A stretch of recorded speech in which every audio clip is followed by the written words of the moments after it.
This is a reminder that you don't have to do every single thing that somebody on social media with a microphone tells you to do. In fact, I'm going to prove it to you because I have a six-figure business, and these are some of the things that I have done that would probably make one of those coaches barf.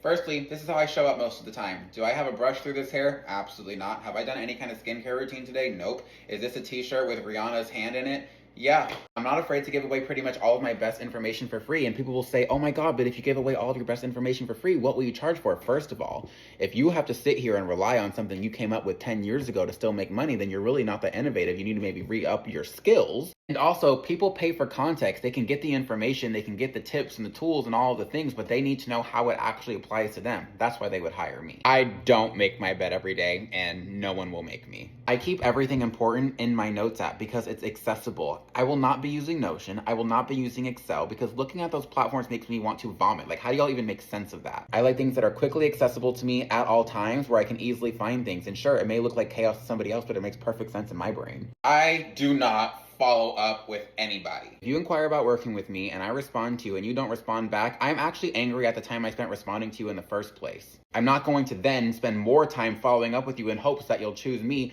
I want people to work with me who are ready to make the investment and know that what I provide is exactly the transformation that they need. And that leads me into my next thing, which is that I will actually tell somebody why they shouldn't work with me. For me, protecting my peace in my business is the most important thing. So if I feel like somebody with a victim mindset wants to work with me, I'll just kindly say, hey, I'm probably not the coach for you. I will tell somebody every reason they should not work with me so that I can find the types of clients that get me excited to show up for work in the morning. And that leads me to my next point, which is that I do not separate my politics from my business. I'm sorry, I can't separate my morals and values for a paycheck. It's just not happening. In fact, there was one time where my highest paying client said something racist, and losing her could have literally been the end of my business, and I still just couldn't bring myself to keep her around. She had to go that day. I started a business to show up for something that I love every day. If I wanted to sit here and deal with a bunch of people that I didn't like to make a paycheck, I'd just go work a 9 to 5.